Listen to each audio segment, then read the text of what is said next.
Howdy, I'm Dr. George Valdez with Family Health Pro Geriatrics. Today I'm going to discuss advanced directives for assisted living and memory care facilities. Once a year, it is important for us to update preferences. If we wait to have this discussion when there is an emergency or crisis, chances are greatly increased that there will be some kind of suffering, either from doing too much or too little.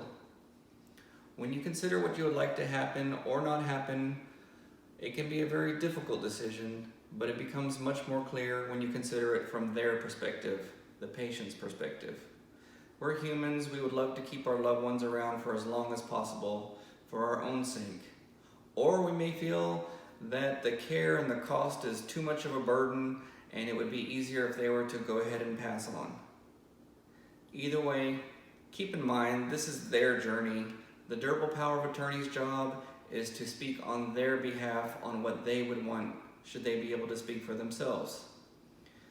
When keeping this in mind, remember quality of life can change as we get older. Priorities and values change. For some people, quality of life is simply eating food, watching TV, and visiting with family. So, hopefully not anytime soon, but if an illness were to suddenly happen or get worse, it's helpful to have an idea ahead of time what the patient would prefer.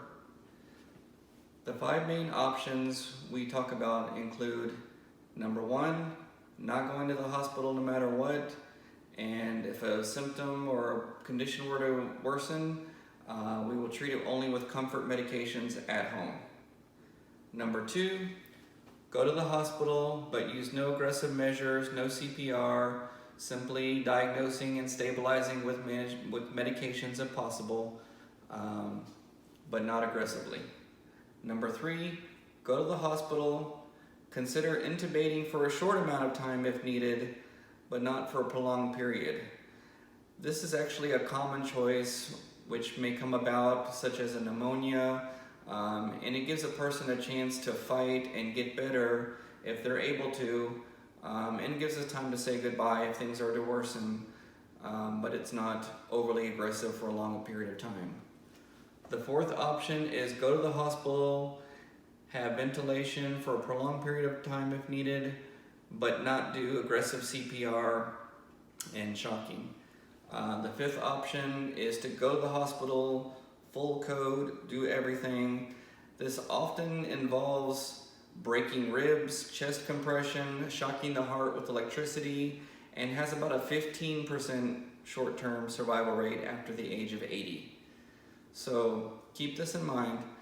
After watching this video, please visit our website, familyhealth.pro, and have the durable power of attorney use the yearly update form to update your preferences and let us know if you would like to discuss further.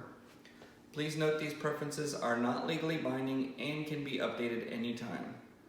Formal documents can be found at caringinfo.org. Now, try to think over the last year, and even more recently, have there been any recent falls, more frequent falls, infections, emergency visits, hospitalizations? Is there room for improving balance or strength? Does the person express an interest or an ability to improve? There may be a point at which going to the hospital will not be followed by a return to function or a reasonable quality of life. I love to share knowledge, and others may have the same questions, so feel free to comment below and ask questions about different circumstances in more detail. You may wish to follow us on our Family Health Pro Geriatrics Facebook group, or provide your email to get updated with recent newsletters and updates about increases of services and changes to our team as we continue to grow. We can also coordinate specialty services to meet the needs of your family members without having to transport them elsewhere. Please visit our website to review our updated list of specialist affiliates. You'd be surprised at how many services our team can bring to you. Our quality, efficiency, and most of all compassion are difficult to compare with.